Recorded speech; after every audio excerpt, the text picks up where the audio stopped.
Naging abala sa sunod-sunod na pulong sa India si Pangulong Bongbong Marcos. Pero kahit nasa abroad si PBBM, nakamonitor daw ang administrasyon sa debate ng mga senador tungkol sa impeachment case ni Vice President Sara Duterte. Para bigyan ng mukha ang balita, live mula sa New Delhi, India, si Mobile Journal Julie Baiza.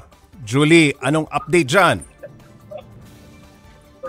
Pops J, nanindigan ng Malacanang na hindi sila manghihimasok sa gumugulong nga na pagtalakay ng Senado sa desisyon kaugnay sa desisyon ng Korte Suprema sa impeachment laban kay Vice President Sara Duterte. Pero may mensahe, Pops J, ang Malacanang para sa mga senador. Sa briefing dito sa New Delhi, sinabi ni Palace Press Officer Claire Castro na nasa kamay na ng Senado ang desisyon at hindi nila panghihimasukan ang trabaho nito. Pero hiling niya sa mga mambabatas, sumunod sa proseso at panugutin kung may dapat managot. Blanco naman, Pops J, ang Malacanang sa kinaroroonan ni Vice President Sara Duterte. Ito'y matapos walang maibigay na detalye ang mismong tanggapan ng Office of the Vice President kung nasaan siya. Sabi ni Castro, July 5 hanggang July 28 ang huling travel authority na ibinigay sa bise, ayon yan sa Office of the Executive Secretary.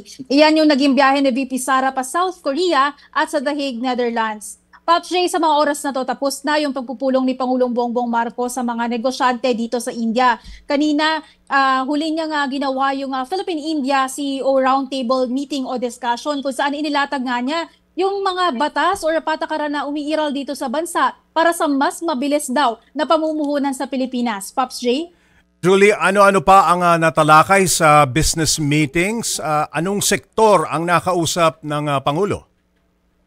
Pops J, ang sabi ni PBBM, binigyan din niya doon sa roundtable discussion na open at liberal for investors. Liberal ang environment ng Pilipinas para nga sa mga gustong mamuhunan.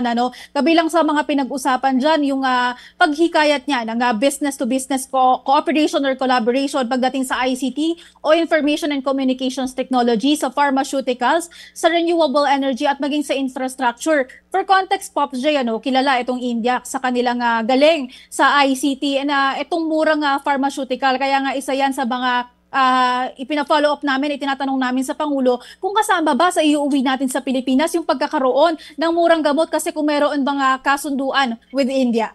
Julie, may impormasyon pa bang natanggap ang palasyo kung nasaan si VP Sara?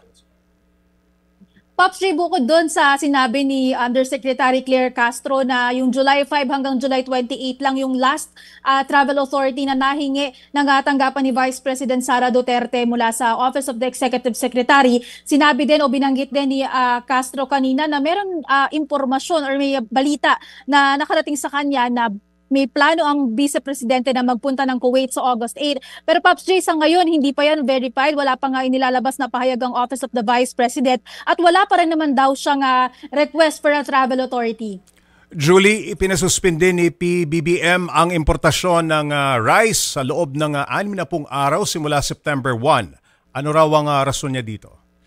Yes, Pops J, tama ka, kanina ng umaga iniutos ni Pangulong Bongbong Marcos yung suspension ng pag-i-import ng bigas for 60 days. So starting nga yan sa September 1. Pops J, ginawa ng Pangulo yung desisyon pagkatapos siyang makausap yung miyembro ng kanilang gabinete sa sidelines ng pagbisita dito sa India. Kasi Pops, kasama naman dito sa India si Secretary Francisco Chu Laurel. Nandiyan din yung economic team ng Pangulo, si DTI Secretary Roque, at nandiyan din naman si Finance Secretary Ralph Recto.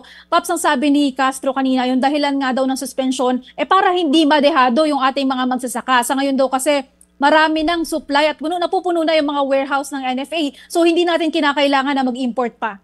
Julie, may isiniwalat si Senador Lacson na dose-dose ng mambabatas umano ang naging contractor. Ang sabi nga niya, contractor sa government-funded projects gaya ng flood control. Anong sagot dito ng palasyo?